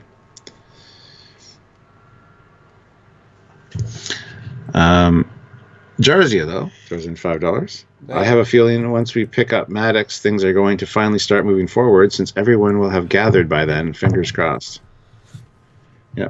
That's why we're looking at this today, because they've finally got their stride. Everyone's accounted for. And the last character who'll be at the end. Like I said, I think the Rios character is okay. I mean, there's always more on screen of him, of his holograms, than him himself. Almost. It's actually quite close in terms of runtime. And he's more interesting as holograms. But that's a gimmick. It's a good gimmick, but that's the gimmick. Him himself is he's not Han Solo. He's much more Starfleet. He would still be Starfleet if he could be, I think he's now like, I will take some opportunity to be the legendary captain's, Captain XO. This is awesome. I will enjoy this adventure, and who the hell knows where I could go after that. I got to work with Picard. That's awesome. I'm sure he studied him in the academy. La la la. I wouldn't even be surprised if we get at some point a story where he was at the academy and Picard did a lecture and he was in the room and he saw him and he said, we'll get maybe something like that he always looked up to him in a small way or whatever. But yeah, he's definitely better than I thought. But like I said, the gimmick of his holograms is more interesting than him himself. Yeah. But at least it's not as sad and depressive as whatever. Although I kind of wish every setup has not been great. It's been okay, with the exception being the ninja guy, the whatever. We should have seen Rios be introduced, finishing off a previous mission. We should have seen him what? We kind of got that with shrapnel in his arm and something on the navigational array. I mean, I kind of disagree. It's something, but it's not a mission. He got hit by an asteroid. What do you do? I wish we'd seen like a sequence. She says, "Oh, I know a pilot." Cut to space. He's at warp, and he's talking to a Ferengi who's bartering passage, and the Ferengi is trying to get him to do something illegal, and he's like, "I only do so much illegal work before I say no," and the Ferengi tries to pay him off, and he's like, "No," and then he takes one bribe, then refuses to take the other, and like you see his character like in one scene. This is his character, and then he comes out of warp, beams him away, says, "Good riddance to that guy. I didn't need him anyway." And then warps off and then holograms himself as sexy lady, or like a scene that was like, this is what he does as a day job, rather than start from because he started from absolute he was sat down, like he started from a very very basic position, so there's not a lot to go from. But if you had a really good characterful scene, that's kind of how we build. That's kind of how we build characters. Now you've got to build a character while in the main mission, but in the main mission you've got to do all the exposition. That said, the good scene in the last episode when Raffi's bitching at him saying, "You didn't tell him?" What? I thought he knew. Like, he plays that really well, and kind of like, I mean, he was an admiral. What?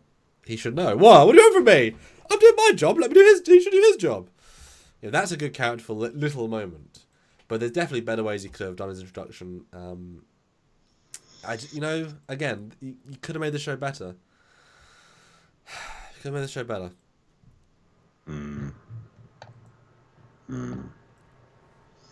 I like his character, so yeah, he's okay. I like the way he was introduced to. Just kind of that, hey, I got a thing in my arm, but whatever. Might want to pull that out. I kind of like that. So, but I can see your point of view as well. Finishing up a mission would have been interesting as well. Jeff Jacobs puts in $2, 175. Maybe Justin Hampton will do 200. Justin is pushing for 200 likes. So guys, we have 256 of you here. We should easily get to 200. Just make sure you hit that like button. Make sure the thumb is blue, and yeah, do it now. Make sure you're subscribed as well. And if you want to join the channel, there's a join button down there. And don't forget, super chats are great. So they help us out, and you get to. We get to talk about your comment or question on the air. All right, so who is next? Next would be Agnes Girardi. Yes, indeed. Yes. A lot of people have been calling that, oh, she's a synth or whatever. I mean... Wait, people said she's a synth? Yeah, some people are... Explain that. That's a whole new one to me. I don't... Yeah, I've seen a few comments like that over the last few days. I'm calling that she's a spy right now, but not one that she was basically forced into it when Commodore O came to see her.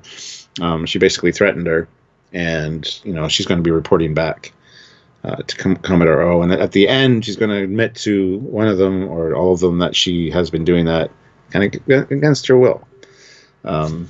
She seems like a genuine character. When her reaction when Picard first meets her and asks her about an organic synth, her reaction is very genuine. So I don't think that she is a synth. I don't think that she knew about the synths.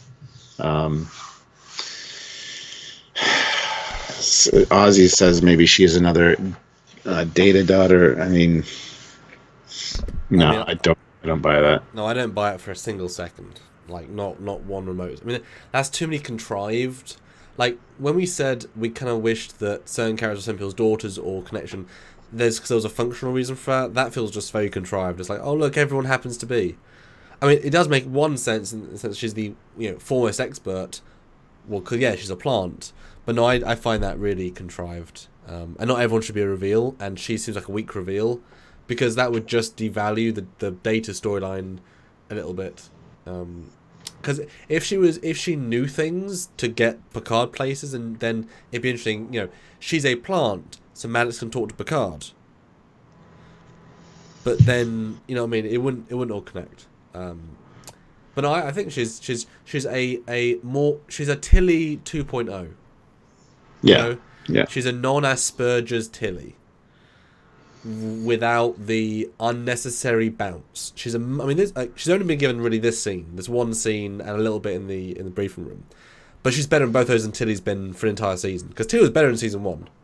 I think most people agree with that. Tilly was better in season 1, at least the middle to the end. This, she was pretty good. Like, she was a very sort of simple, generic, science-liking scientist. There wasn't much to recommend her. She's that role. She's that archetype. But you like her. She plays smart well. She plays relatable well. She's not that interesting, but she's a relatively blank slate. And she can just grow from here. She's a useful part of the plot. But I think they cast her quite well now, having seen this scene. I think Frakes got a lot out of her. I think the last director didn't. I think Frakes got a lot more out of her than the other one did. I think that's good on both of them. Because this scene itself is fun. Although, as commented, they already got how many stars in the galaxy wrong. Like, they didn't even science check. Because they said 3 billion, it's like 600 billion. And it's like, yep, that's just the Discovery team. I mean, they just get things wrong. Like sonar in space, a concept that's completely unachievable. They just get things wrong. They don't care. It's not important to them. Yeah. So yeah, I think her character is going to become important at some point. Not only when they run into Soji. Oh God, yeah. Perhaps Soji gets injured or something that she'll be able to help out. But I think maybe even help Picard with his parietal lobe problem. Maybe. I don't know. It's going to be interesting to see how she plays out. But her character is going to definitely get more time as the series goes on, especially considering that she is essentially working undercover for Commodore O right now. And we just don't know that, even though we all know that. So a lot of people have called it, saying she's a Romulan spy. She has been since the beginning. She beamed in with them to the chateau. That's why she was there. And I do not buy that for 4 seconds. 3 seconds, I might give it a consideration, but no, it just doesn't make any sense. Her reaction, like I said, when she first met Picard and he asked her about organic synths, was very genuine. And so, yeah, I don't buy that she's a Romulan spy that's known all about the Zot Vasht and the synth. I don't buy it. I don't buy it at all. No, she's absolutely an unwilling spy. She's absolutely mind melded to and that's interesting. I like that idea. I like that basically she's been mind raped by Starfleet, but a renegade Starfleet admiral or commodore, and she's going to betray them, but she's going to fight it because they're going to help. It's interesting in its own way, and she might get new information. I mean, she might be so mind melded. How that ever works, how that might work, I don't know.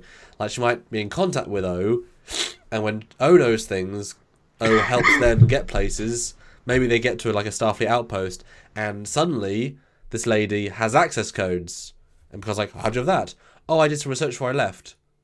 And you're like, okay, but really, she got them from O because they had to get the ends just by the means sort of thing. So there's potential there for sure.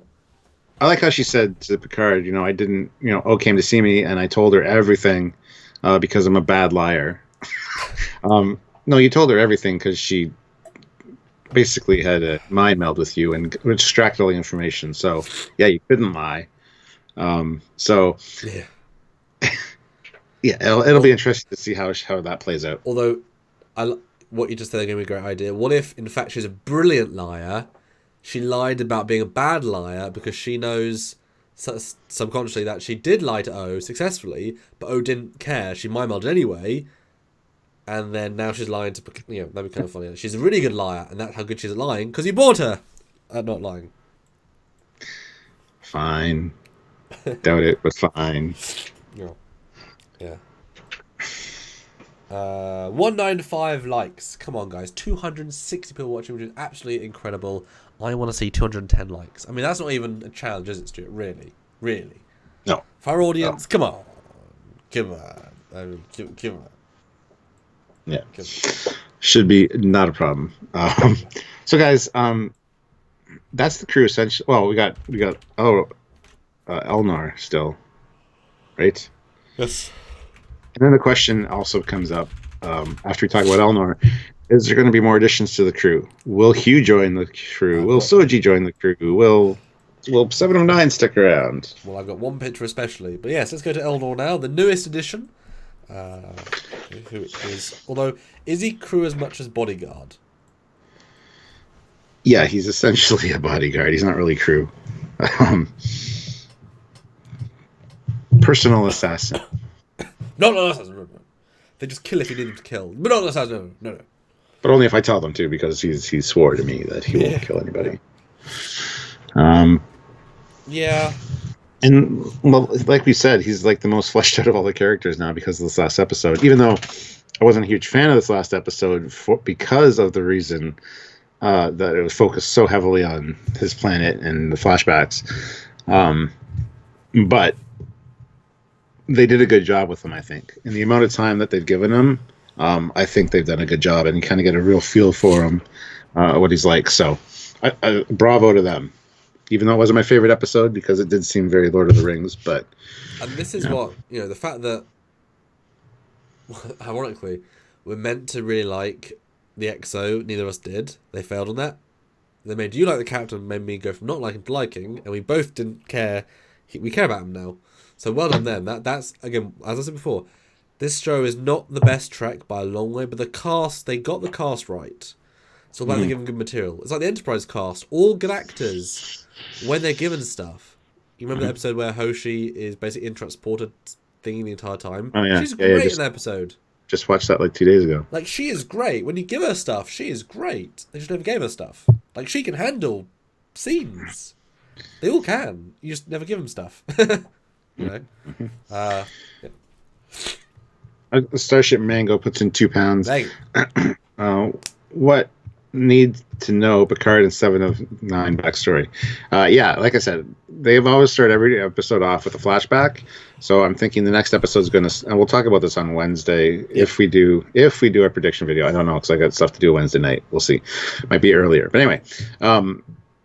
I'm calling that it's going to start with a flashback of Picard and 7 first meeting, and then it's going to credits, and then on the ship them talking because she's on the bio bed because she fainted essentially. Oh yeah, passed out.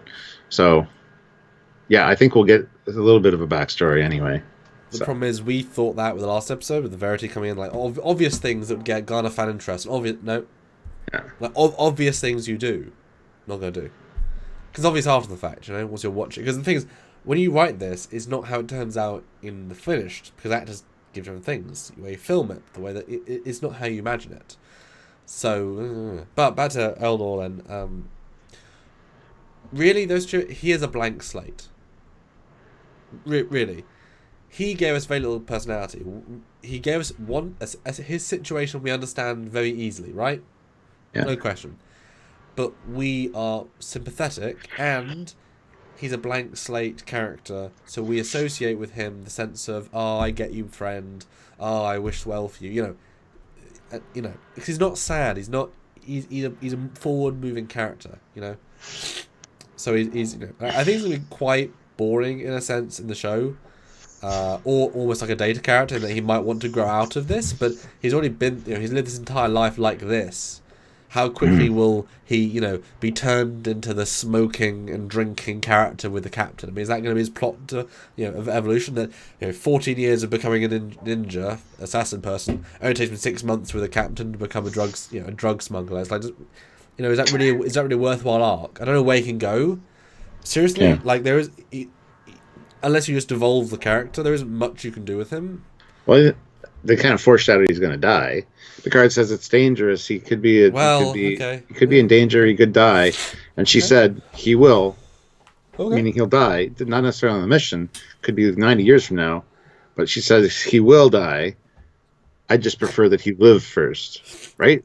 But the way she said it is like, yeah, he's going to die on this mission. Okay. But, I prefer he lived first. I could see that. I could see him sacrifice himself for the mission. He's the important. He's the red shirt of epicness. And then to save him, they're going to erase one of Rios's other holograms and give him a hologram. No, I actually kind of like that. And then it's even more sad because it means Picard helped save him as a child, and he pays back his life to Picard 15 years later. There's some elegance to that. Yeah. Or I can see Picard in danger. He steps in to sacrifice himself, very much like Data did, and Picard won't put anybody else through that again, because he said ever since he's sacrificed himself for me, I've missed him terribly. I have such regrets. Which is too far. I don't buy it. Sorry, I missed that because it froze. Oh, I said. What'd you say? I said, which is too much. I don't buy it. Yeah, well, anyway. Justin Hampton puts in $5. 200 Cap sent me email, need address to send gifts this week. Ooh. And this weekend, we need a drunk Trekyards Saturday. Huh? So much confusing things. Justin, just email trekyards@hotmail.com and we'll supply you with the addresses you need. I'm pretty excited to do a drunk Trekyards at the end of the season. That'll be fun. A drunk Picard. Oh, yeah. And Jarvis says, wait, did Samuel just call Data boring? No, I called him boring. And then full stop about Data. It wasn't Data boring, it was full stop. Yeah, and thank you to everybody that's hit the like button. 253 you here. You can, if you haven't hit it, please let's do it. I want to give a shout out to Surf Tractronics, who said it takes a lot of effort to hit the like. Have to get up off the couch, go to the computer, move the cursor, click twice. But I did it. So exhausted. Back to the couch. Thank you. We appreciate your sacrifice. The true hero here. The true hero. And Dan23 says, the actress who plays 7 of 9 said the character has never met Picard until the chateau. Yes, they also said he wasn't Khan. Yeah. So we're hoping that was a lie. Hoping. I've said to you before, her saying that, and it's so disappointing.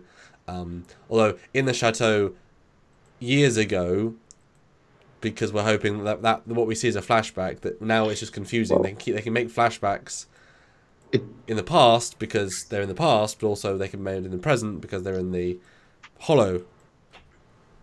And trailers are notoriously deceptive. So, but the first thing she says in the trailer anyway is so you're trying to save the world, Picard, and it's in his study, which is fine. It's recreated on the holodeck. So you're saying that she gets out from sickbay, or recovers, whatever, goes to the holodeck, and that's the first thing she says to him as she walks in.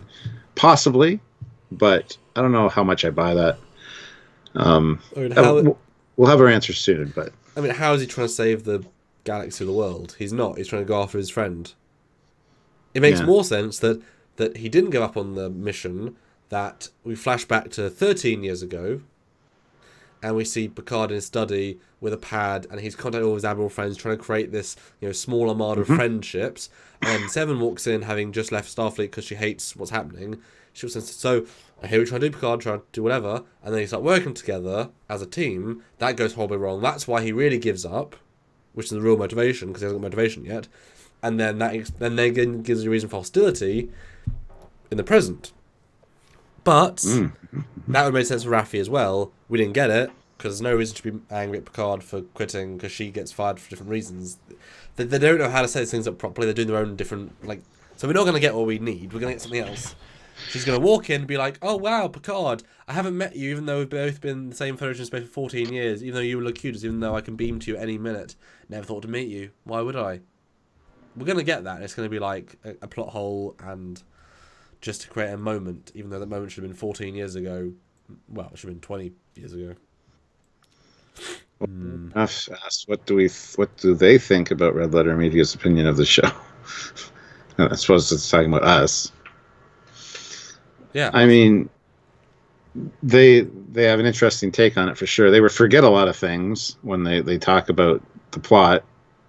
They deliberately miss things that were answered. Well, the problem is they did their Discovery reviews after Discovery finished, when they had Yeah. time to do lists and notes. They did the Picard one after the first episode or second episode, where they had it was very much like a let's talk about it right now, and so they did get things wrong because they didn't really go through it enough, so they made mistakes.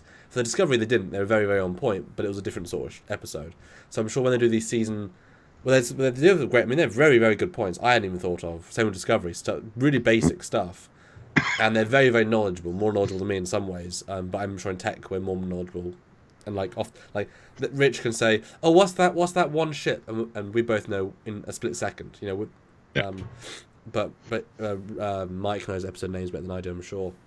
So I'm sure Rich is like, how do they clone somebody from positrons? Positrons. It's like, oh no. my god. A positron is just, and they go to this. It's like, no, it's what was that? A neural. No, they say protons. It's a neuropositron, and it's like you got it wrong. Like, just how can they clone somebody from that? That's what this is. It's like, because you didn't have subtitles on. But like I say, when they get to their end of season review, it'll be much more thought out and it'll be great because they are normally on point, and they're interesting. They were just a bit hasty on that one. And I watch stuff all the time, like, and often we have similar opinions. Even when, like, I watched the latest Terminator, and they don't bitch for the sake of it ever. They're very like us on that. And so for that one, they credited the good bits and the silly bits, and it was like, oh, good. Glad we're on the same things there. Yeah. And Mortimus Maximus has asked us a few times now. Trekyards, can you discuss why Rios agreed to help? What are his motivations? Is he getting paid by Picard? I assumed he has some kind of debt to Raffi. That's why he accepted the mission. That would be my guess. Considering they were both Starfleet officers, I don't know. It's also because it's Picard. Like his emergency navigational hologram said, "Hey, you a little bit starstruck? Is that why you accepted this mission?" The great Captain Picard, and he goes into it. So I think there's a lot of motivation there. I think it's just because it is Picard, and he probably owes Raffi a favor or two, would be my guess. I don't know why else he would want to help him necessarily, because being paid per se. I mean, he might be paid in the 86. 2286, the wine. Yeah, I'm sure off screen he said he wanted some wine.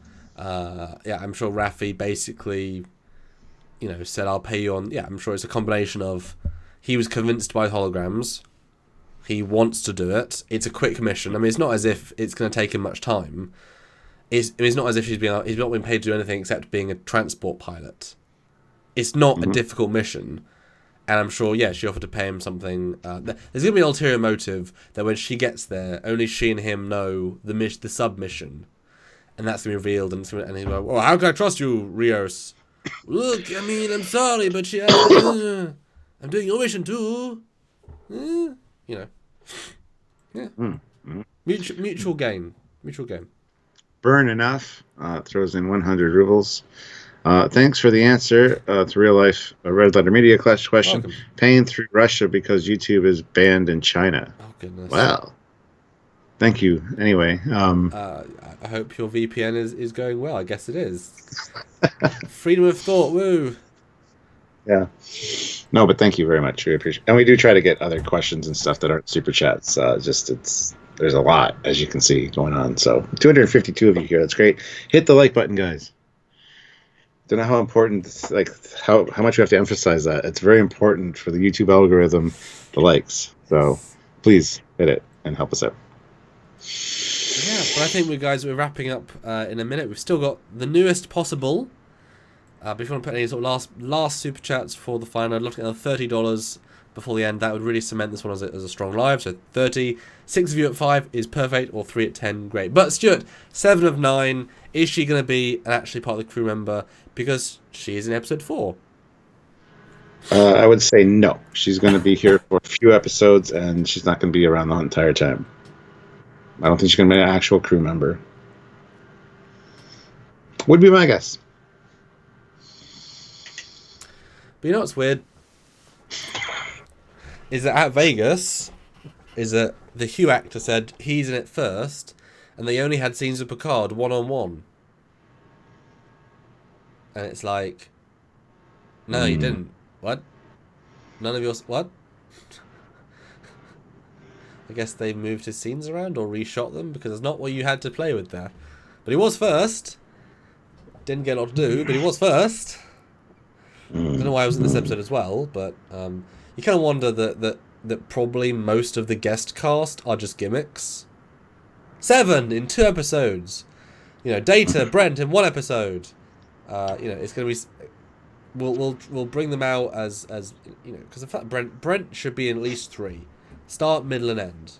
At least at least the narrative points of 3. If you're only in 1, I mean, yay, thanks for it, but also F you to the fans. It's kind of like they also built this 10 forward set. Just weird. And that also could be a reshoot. That could have been we're in danger.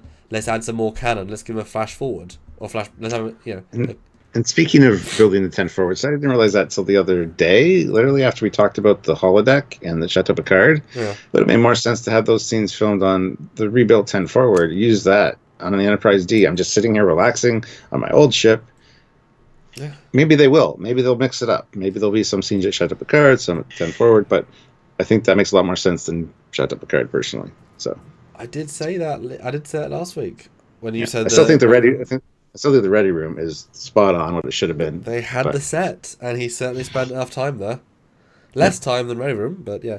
But I mean, I think they would be smart if they made 7 a crew member, or at least an active cast member from now on. That would be smart of them. Jerry is worth the money. Her character is going to get fans in just for her. And she has the Borg connection, the sci-fi connection. She is the best character to possibly have. Funny enough, I got my Star Trek daily calendar, and I was gone all day, so I just took it off to shows today's. And just as you were talking about 7, this is the. Dum. So. Wow. Yeah. So yeah, it would be sad if we only got a little bit of her. My guess is that she's going to be doing. My guess is that, well, that's predictions. I don't know predictions so much, but I'm going to guess she's going to be in most of the episodes, but as a separate side thing, doing side things. Even if it's flashback, cut to her in one episode, doing one bit of the mission and then back to the main crew. But we know she's on the Borg cube. We know she's part of that. So we'll. I'm hoping more than anything else, but we'll see. Yeah, and Minkin too makes a good point. We still have to meet Riker and Troy too. When does that come in? That might be at the end of. That might be at the end of the season, leading up to season 2. I got an idea for season 2. Yep. I got a mission to do. Don't talk me out of it. Oh, I won't talk you out of it. I know better. Cut. Wait for season 2. Because we know they were reshoots. We know they were added. We know they were added in after the fact. So we know they weren't. They're not essential to the plot. They're just things to get people interested and excited. Yeah. No, certainly. But I wouldn't be against that if they were kind of part of the. Season 2. Yeah. No, I think that's exactly what it is. But therefore, we need the Brent stuff. The Brent stuff should be the season 1 stuff. Then you can have them be this. Well, guys, it's been almost 2 hours. Yes. I'm tired. Samuel's sick. I am sick. So guys, yours will be the final super chat.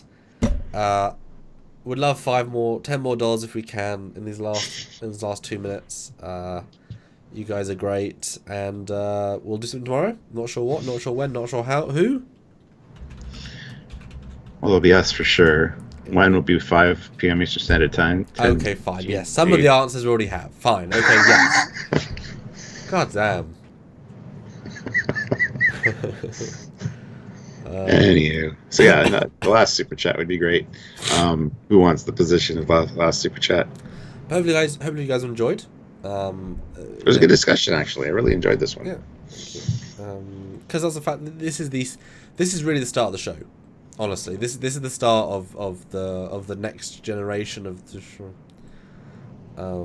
Because now they're all together. We're not wasting time in a sense, and hopefully with all these characters interacting, because that was some of the best stuff in last week, was the characters actually interacting and being part of the same environment. So I'm hoping that we see that develop in this next episode as things evolve even further. Here's a hoping. And Jarzia throws in $5 and says, "Here you go."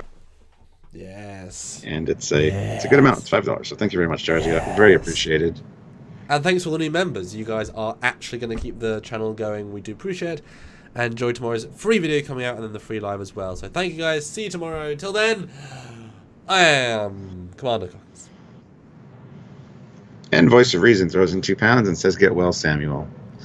Thank you. I will now. Thank you. And as we're leading out, I am Captain Foley. So thank you for joining us for this.